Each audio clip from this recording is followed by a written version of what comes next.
tout de suite. Tête à tête.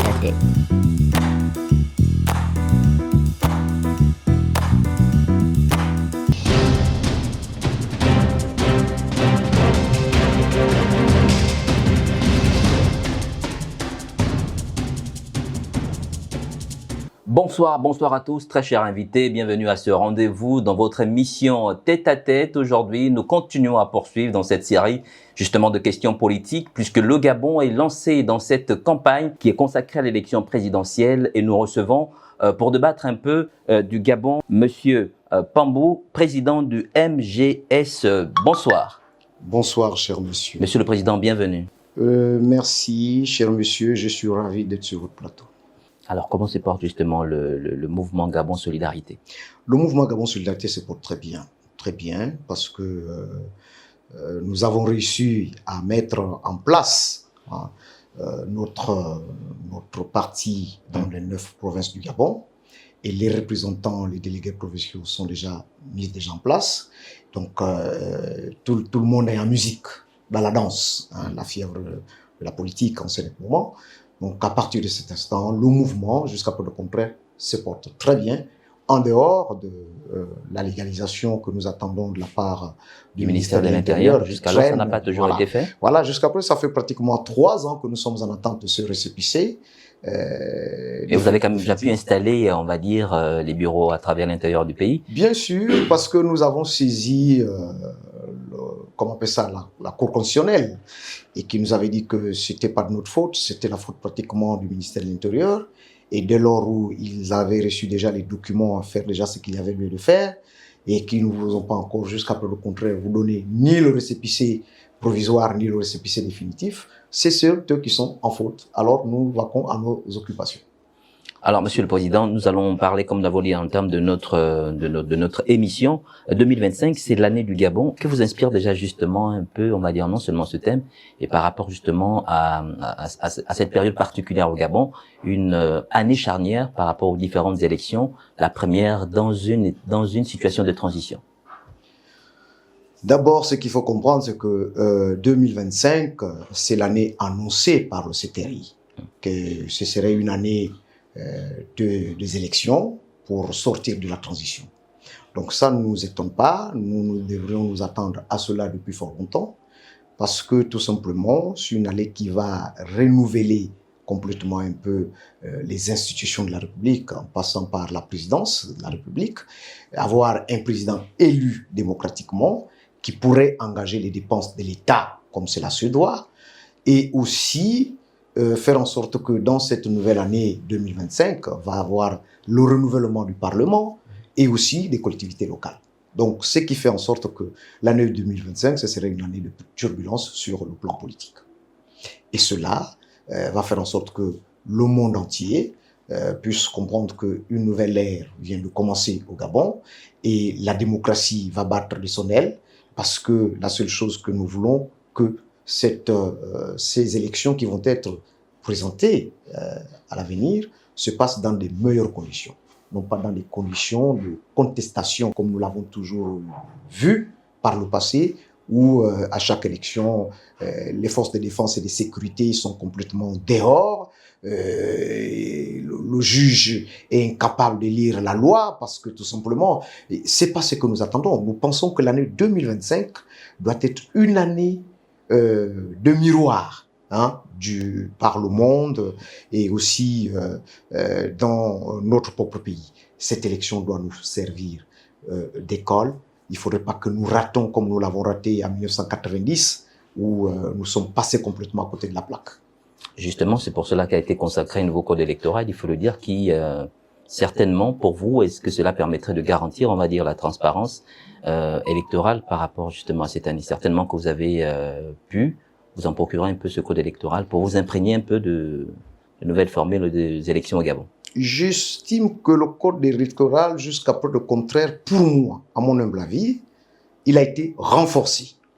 Il a été renforcé et aussi, comment on appelle ça, on ne peut pas douter de ce code électoral dès lors où nous sommes à la croisée du chemin de la construction de la nouvelle République. Le code électoral, elle est fait tout simplement pour faire en sorte que les Gabonaises et les Gabonais s'accordent pour dire ce qui va arriver demain se passerait dans de bonnes conditions et qu'à partir de ce moment-là, lorsque ça se passe dans de bonnes conditions, c'est le Gabon qui gagne. C'est le Gabon qui gagne. La seule chose que je reprochais peut-être à ce code, ce nouveau code électoral, c'est le montant exorbitant qui a été pour la députation. Non, la députation d'abord. La députation, lorsqu'on dit à un candidat aux élections législatives de payer 1 million de francs CFA, c'est un peu trop. C'est un peu trop parce que nous avons les jeunes formations politiques. Mais on estime que c'est quand même un parti politique, donc on estime qu'il y a forcément les moyens puisqu'il y a des militants. Déjà comme le MJS par exemple, vous êtes installé presque dans tout le pays, il y a des cotisants. Ça veut dire que la caution d'1 million pour certains, on va dire, personnes qui devaient être investies, 1 million quand même, c'est plus ou moins raisonnable. Pour un parti aussi solide comme le vôtre. Nous ne parlons pas rien que pour le MJS. Ouais, je parle de façon générale. Nous parlons de façon générale pour dire que moi au MJS, on est prêt à payer 1 million de francs CFA. Mais est-ce que les autres partis ou les associations qui voudront présenter les candidats aux élections législatives, ou 2 ou 3, 4 candidats, ça vous fait une affaire de 3 à 5 millions de francs CFA dégagés.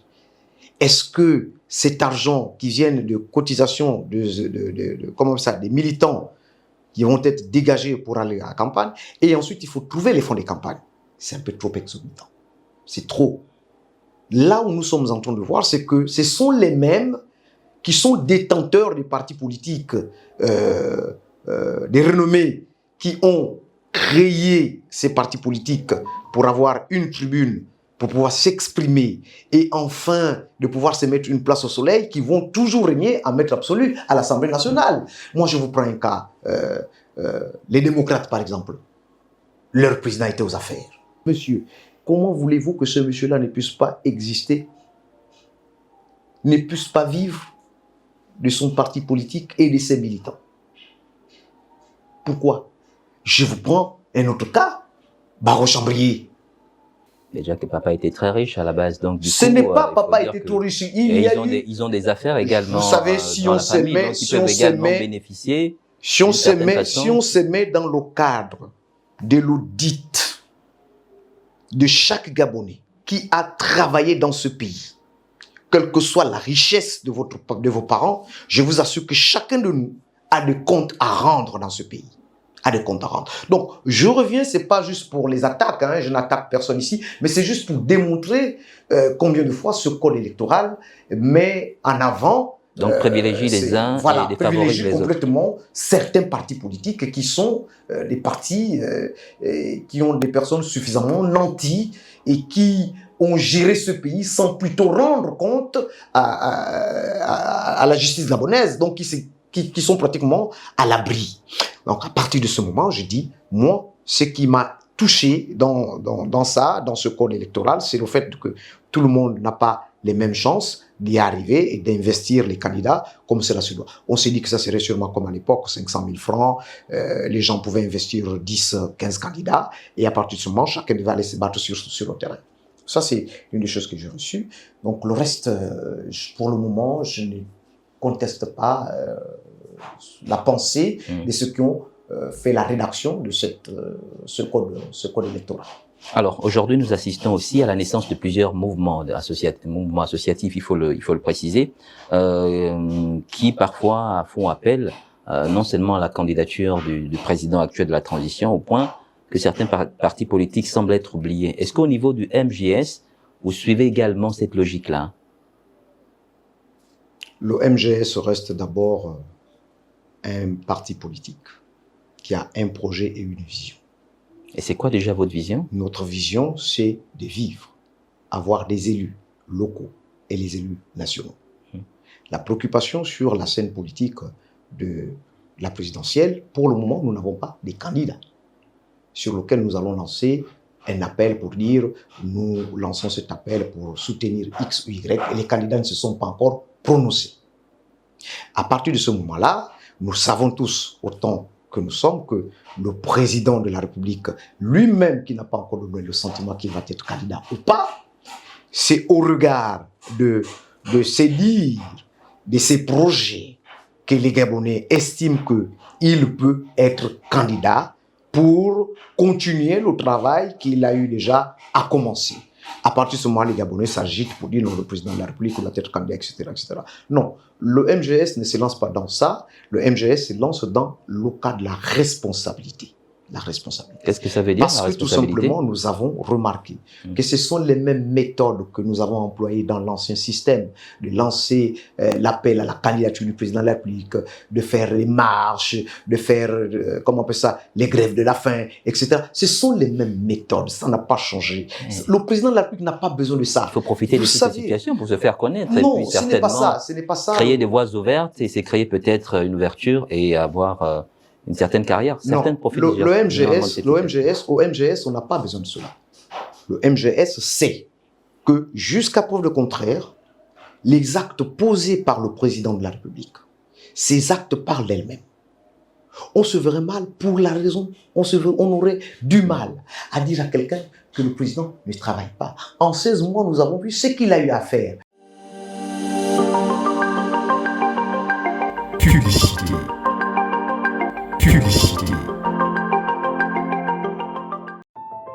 Le ministère de l'Intérieur et de la Sécurité informe l'ensemble des citoyens que la révision de la liste électorale se tiendra du jeudi 2 au vendredi 31 janvier 2025 au Gabon et à l'étranger. Vous êtes déjà inscrit ?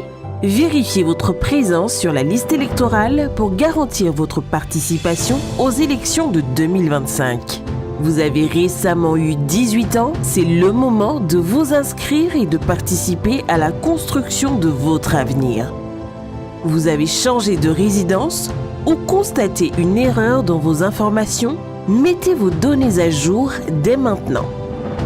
Si vous avez changé votre bureau de vote lors de l'opération exceptionnelle de novembre 2024 pour les bureaux de vote d'Angondjé ou le Palais des Sports de Libreville, vous pouvez à nouveau modifier votre bureau de vote et rétablir ou non votre ancien lieu de vote en province. Vous avez 18 ans et plus et vous êtes détenteur d'un numéro d'identification personnelle NIP, assurez-vous d'être rattaché à un bureau de vote.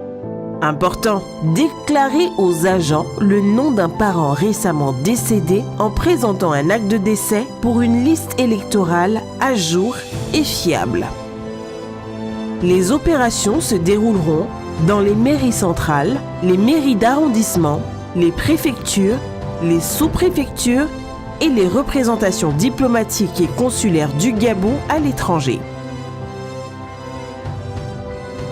Une liste électorale actualisée, c'est la clé d'une démocratie forte.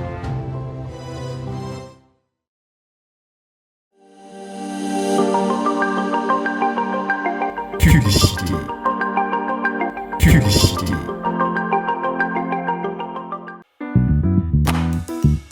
Tout de suite. Tête à tête.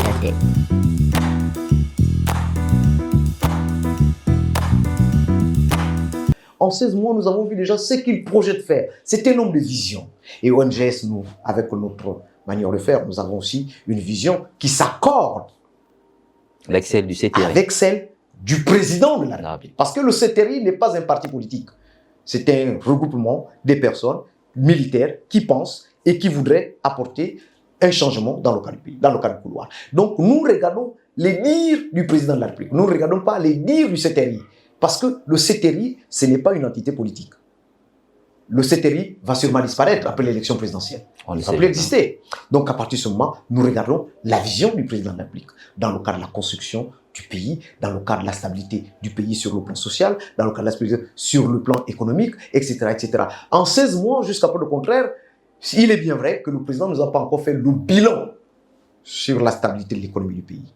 Ça n'a pas encore été fait parce que nous savons très bien que c'est transitoire pour le moment. Mais lorsque nous allons arriver aux élections présidentielles, laissez-moi vous dire que chaque Gabonais aura besoin de savoir où va son argent et qu'est-ce qu'on en fait de son argent. C'est ça le contexte. Donc nous ne voulons pas appeler aujourd'hui, dire que nous appelons à la candidature du président de la République, nous appelons à la candidature. Non, nous aurons en face de nous des Gabonais qui vont se présenter aux élections présidentielles et que ces Gabonais, ce sont des Gabonais qui vont dans le sens de la construction du pays, non pas dans le sens de la destruction du pays. Et à partir de ce moment, le MGS va juger utile de savoir, voilà le candidat le mieux placé, et que nos idées que nous défendons des années durant se retrouvent avec ce candidat. Et à partir de ce moment, nous allons prononcer pour dire à nos militants que désormais, il n'y a plus à aller à gauche ou à droite. Voici le candidat que nous avons choisi et que c'est celui-là que vous allez aller voter le 12 avril 2025. Et vous avez quand même soulevé une préoccupation importante, hein, celle justement du coût financier. Est-ce que vraiment au niveau du MGS, vous avez les moyens de votre politique? C'est-à-dire celle qui consisterait à soutenir à hauteur d'1 million les candidats qui seront pour la députation et certainement pour les locales aussi. Nous aviserons au moment opportun. Le MGS, dans son cadre de l'organisation, prend toutes les dispositions nécessaires. Parce que nous estimons que nous avons suffisamment des cadres qui répondent dans les normes. Et là où le parti doit vivre, le parti doit investir les candidats. Et ceux qui sont au centre de se présenter aux élections législatives comme locales doivent prendre les dispositions nécessaires. Parce que on ne sait pas de ce qui serait fait par le gouvernement, quelles sont les dispositions que vont prendre le gouvernement, les partis politiques qui vont investir les candidats, est-ce qu'ils seront soutenus, ou les associations qui vont investir les candidats, est-ce qu'ils seront soutenus? Nous ne le savons pas. Mais par contre, nous, au niveau du MGS, nous prenons déjà toutes les dispositions nécessaires pour aller en campagne avec le peu que Dieu permettra d'avoir entre nos mains. Alors, il y a 3 semaines, vous avez tenu une conférence, débat au cours de laquelle vous avez présenté les avancées, mais aussi, on va dire, les dérives du CETERI. Hein. Comment se définit le MGS, pro-CETERI ou contre? On ne peut pas être contre. On ne peut pas être contre un système militaire. Attendez, c'est pas possible. Non, mais c'est une analyse d'un acteur politique. Non, on n'est pas. Aujourd'hui, on n'est pas contre le CETERI. Mais nous déplorons plutôt les déboires et l'impunité qui se passe au niveau des forces de défense et de sécurité. Je veux m'expliquer, cher monsieur. Vous savez, nous sommes rentrés le 30 août pratiquement dans le couvre-feu pour la stabilisation, pour la stabilité du pays. Et lorsque ce couvre-feu a été pris, il a été communiqué. Il n'a pas été pris par décret pour déterminer l'émission exacte de ce couvre-feu. Or, à partir de ce moment-là, il y a un problème. Combien de temps le couvre-feu devait durer? Est-ce que ça va jusqu'à la fin de la transition? Or, ce que nous avons vu par les militaires, et c'est normal parce que ce ne sont pas des hommes politiques, ce sont des militaires, ils ne connaissent pas, mais lorsqu'on a des la période était quand même sensible, il fallait donc un couvre-feu. Bien sûr, quand la période, après ce coup de libération. Lorsque nous atteignons déjà 10 mois dans cette période, au prochain, on devrait pratiquement mettre ce qu'on appelle un décret. Le décret doit être posé et on devait déterminer complètement ces missions.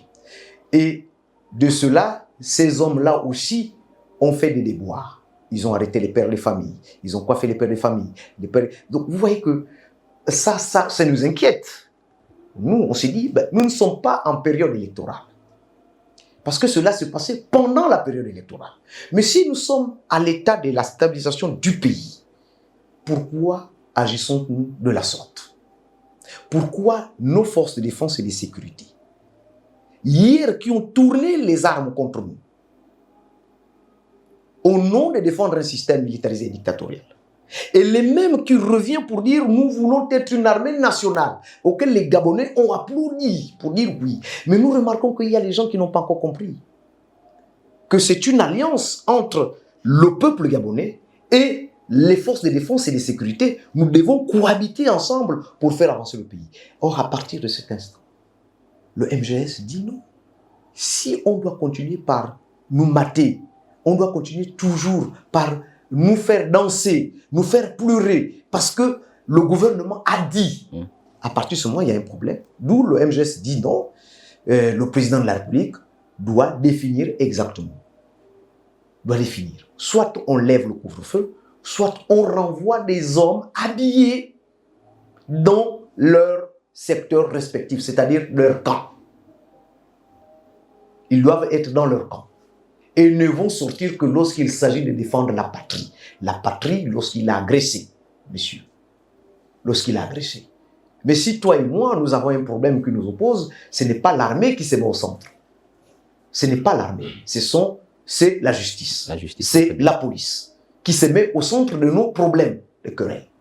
Mais lorsque on dit que le pays est agressé, même moi, l'homme politique, je dois enlever ma veste parce qu'il faut que je défende mon pays. C'est ça le rôle de l'armée. Donc, l'état d'urgence, pour le moment, je ne la trouve pas nécessaire. Je ne la trouve pas nécessaire. Pour le moment. Il serait plus nécessaire lorsqu'on va aller aux élections, parce que les frontières seront fermées. Lorsqu'on va aller aux élections. Donc, il y a juste au niveau, on va dire, de cette mesure d'urgence, parce qu'on parle de dérive, vous l'avez parlé lors de votre conférence. Est-ce que tout ce que vous avez remarqué par rapport au CTI en termes, justement, de dérive, se résume juste à cette question de couvre-feu? Est-ce que vous avez encore remarqué l'autre aspect qui est justement au niveau du MJS? Je vous ai dit tout à l'heure que le mécontentement au niveau du MJS ne se tourne pas contre le pouvoir.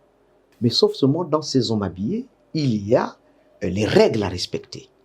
Lorsque on a arrêté les gens et qu'on les amène dans un camp pour les faire chanter, c'est ce que nous déplorons, ce n'est pas normal. Ce que nous déplorons lorsqu'on arrête les gens, peut-on les coiffer comme si c'était des bandits? Et surtout, ce sont des pères de famille, des mères de famille. Peut-on les traiter de la manière auquel ces agents-là, qui étaient au poste ce jour-là, l'ont fait? C'est ça notre inquiétude. C'est ça notre inquiétude. En dehors de la tenue que nous avons, ce sont aussi des Gabonais.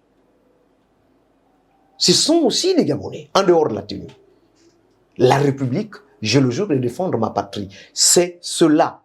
Je jure de défendre ma patrie. Est-ce a-t-il sensibilisé ces militants pour s'inscrire sur les listes électorales? Nous l'avons fait.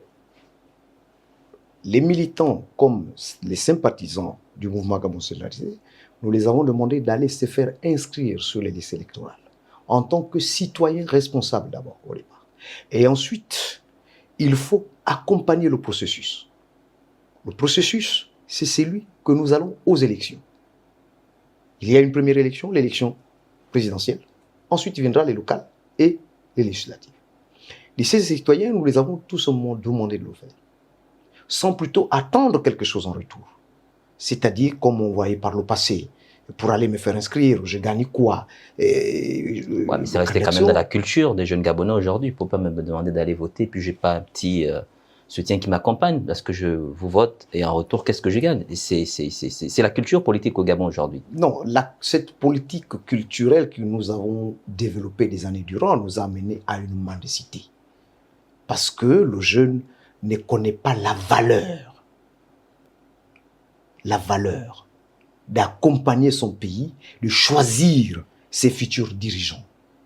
Donc tout de suite, il ne le fait pas parce que tout simplement, il a l'ambition d'aller choisir ses dirigeants, ceux de la cité, ou encore ceux qui vont apporter un plus dans le cadre du mieux vivre ensemble.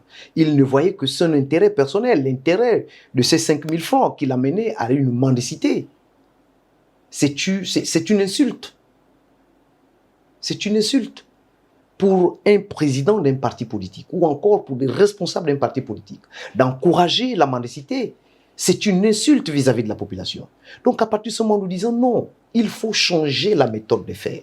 Il faut amener le citoyen vers la responsabilité, savoir exactement choisir ses dirigeants selon les projets qu'ils mettent en place. Or, ce n'est pas ce que nous avons vu dans des années durant. Et le même scénario, on commençait parce que j'ai vu des militants qui sont allés se faire enrouler pour lui dire non, les gens les ont proposé les 5 000 francs pour récupérer leur récépissé pour aller voter. Mais ils ont refusé, ils ont dit non, nous on a reçu des instructions. Et à partir de ce moment-là, vous savez, vous connaissez un militant qui est réellement pour vous, lorsqu'il prend la peine d'aller se faire inscrire sans qu'il n'entend quelque chose en retour. C'est un militant dévoué. Ça veut dire qu'il croit à ce que vous faites, il croit à votre vision, il croit à votre discours. La liberté d'expression n'est pas un slogan, mais un fait. Dire ce que l'on pense en respectant les causes, c'est cela la maturité. Vous êtes un expert en politique, L'économie, c'est votre domaine. L'entrepreneuriat, c'est ce qui vous passionne le plus. C'est dans cette optique que Alpha Télévision a créé pour vous l'émission Tête à Tête. Un tête-à-tête pour vous pendant 25 minutes pour éclairer l'opinion. Et ça se passe tous les jeudis sur Alpha Télévision à partir de 19h. Passez le message.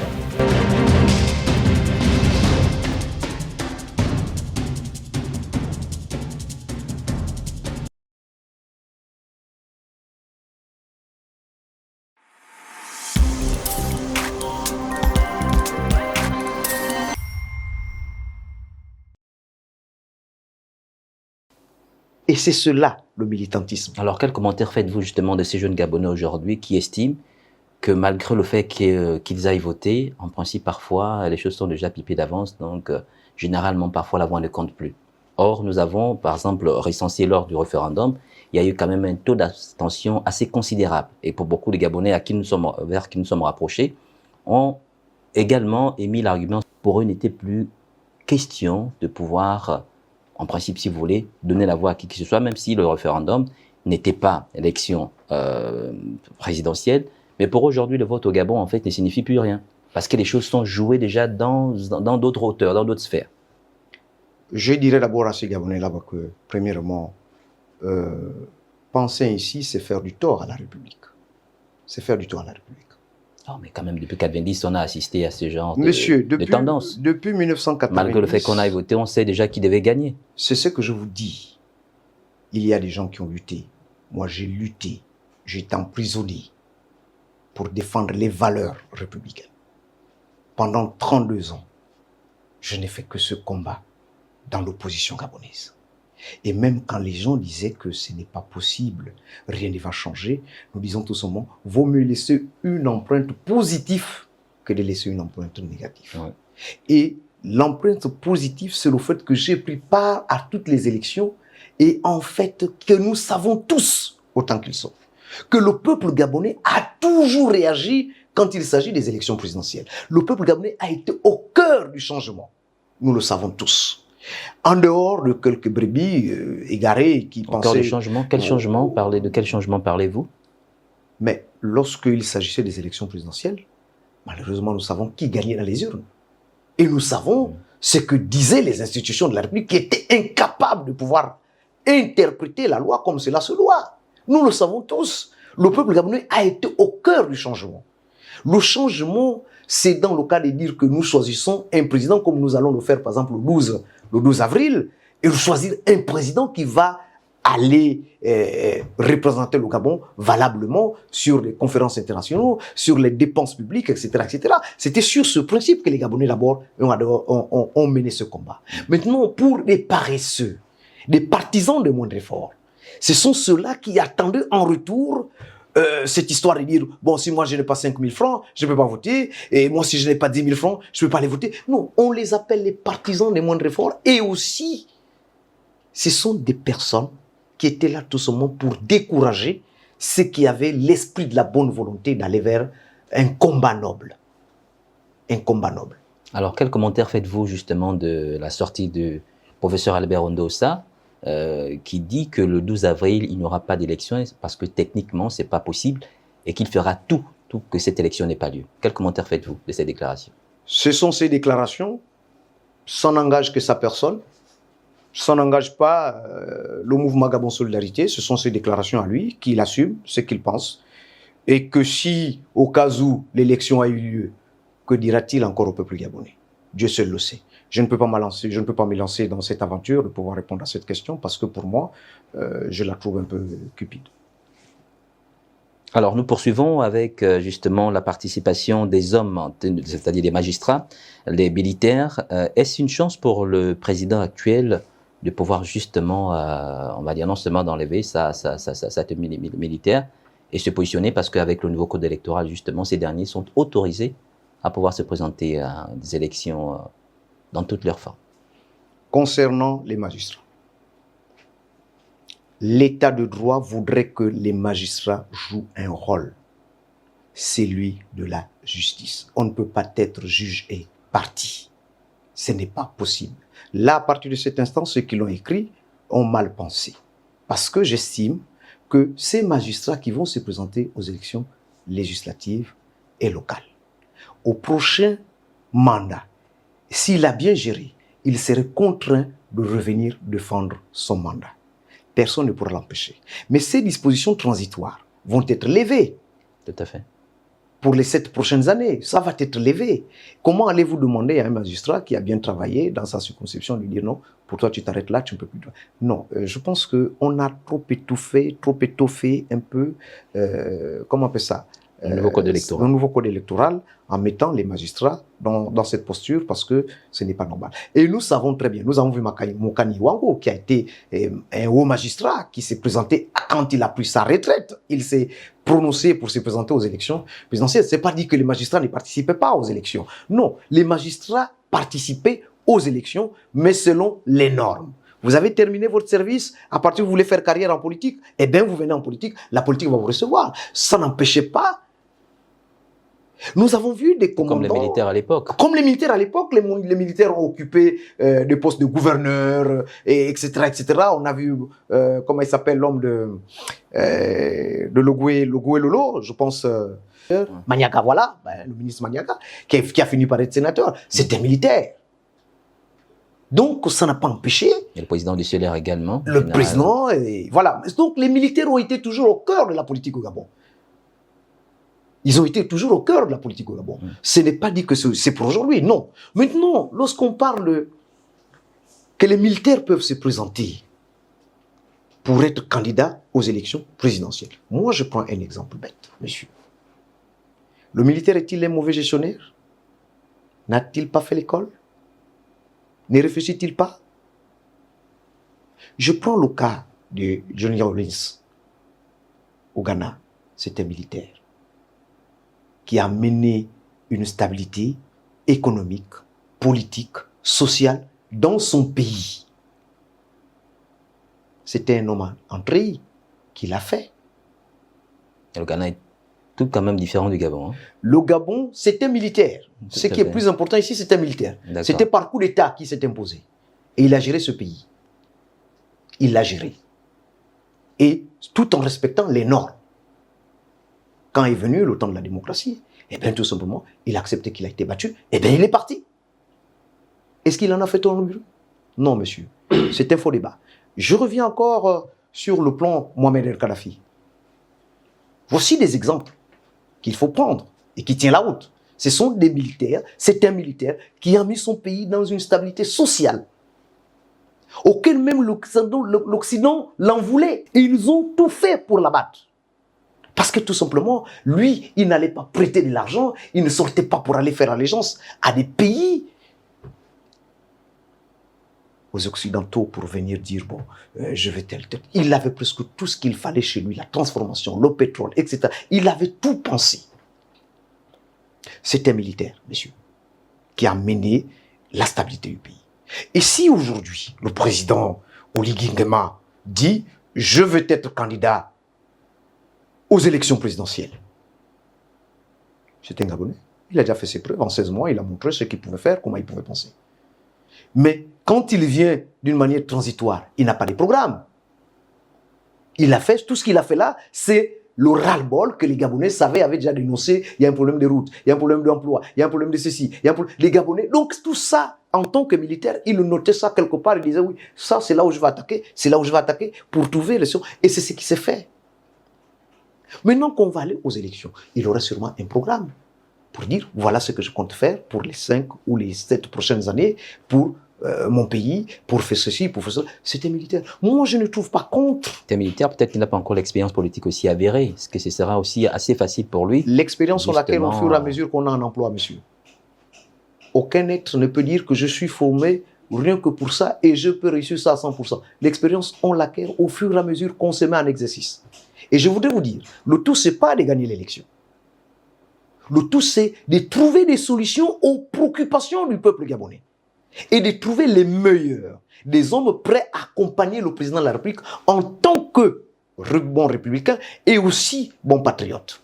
Dans le souci de dire, ce qui m'appartient, et ce qui appartient au contribuable gabonais, c'est pour le contribuable gabonais. Ce n'est pas à moi. Donc, si le président m'a dit dans notre contrat que je dois être payé à 500 francs, eh bien, je ne prends que les 500 francs que le président m'en a donnés, sans compter les avantages. C'est ce qui va justifier ma sortie. Ensuite, avant même d'aller aux élections, messieurs, que le président nous donne moins ce qu'on appelle la grille salariale de tout ministre. Pourquoi n'avons-nous pas la grille salariale de chaque ministre? Quels sont ses avantages? Il est payé à combien? Je pense qu'il avait signifié au cours d'un échange, au cours d'un débat. Je pense que c'est entre 3, 4, 5 pour certains, pour d'autres. Moi, j'ai cru entendre que c'était les gens de la SCG. Je pense que ce débat, c'était sûrement. Peut-être que je n'ai pas suivi quand il a donné cela. Mais cela doit être énoncé. Que les Gabonais puissent savoir exactement, même au journal officiel ou encore dans l'Union, savoir que tel ministre reçoit ça. Pour éviter les déboires inutiles. Notre pays, on a cultivé le vol, la paresse, la mendicité. Dans notre pays, on a perdu toutes ces valeurs. Monsieur le Président, vous, en tant que ministre, est-ce que vous ferez mieux que ce qu'on critique aujourd'hui? En tant que ministre? En tant que ministre, on vous donne un poste d'abord, c'est un poste que je n'ai jamais rêvé. Je préfère être un bon élu. Et pourquoi vous ne rêvez pas être ministre? Être ministre au Gabon entraîne beaucoup de problèmes. Être un élu, vous allez à la recherche des solutions.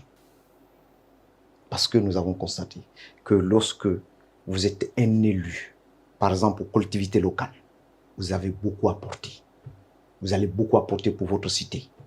Lorsque vous êtes un élu national, vous allez apporter parce que vous allez faire ce qu'on appelle une réforme des lois que nous trouvons injustes. Et ces lois que nous trouvons injustes doivent être réformées. Vous parlez de quelles lois, par exemple? Je parlerai tout simplement des lois. Pour le moment, je n'ai pas besoin de citer cela parce que nous préparons une campagne et bien nous verrons la suite. Je parlerai tout simplement des lois. Nous allons poursuivre avec justement le fait de savoir la stratégie que le MGS a mis en place pour se déployer dans le 5e arrondissement. Comme tous les autres partis politiques, il faut implanter les structures de base. C'est fait déjà? Nous sommes sur le terrain. On ne voit presque pas. Et pourtant, vous ne nous voyez pas, mais pourtant nous sommes sur le terrain. Pour que nous puissions être visibles, il faut bien que... Il faut se les médias, justement. Non, voilà, justement, il faut que les médias soient derrière nous pour dire, bon, voilà... Vous également pouvez écrire à des structures de presse. Voilà, très chers téléspectateurs, nous débattons Gabon 2025, c'est l'année du Gabon avec le président du MGS, Mouvement Gabon Solidarité, avec qui nous avons échangé un peu sur les questions d'ordre politique, économique, mais aussi social par rapport à cette particularité, ces contextes politiques à l'heure actuelle. Nous allons nous retrouver la semaine prochaine avec un autre candidat, certainement dans le même ordre d'idées de la question électorale actuelle au Gabon. Merci de votre fidélité à ce programme sur votre émission Tête à Tête. Restez connectés sur Alpha Télévision.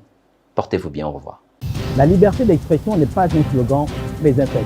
Dire ce que l'on pense en respectant les causes, c'est cela la maturité. Vous êtes un expert en politique, l'économie c'est votre domaine, l'entrepreneuriat est ce qui vous passionne le plus. C'est dans cette optique que Alpha Télévision a créé pour vous l'émission Tête à Tête.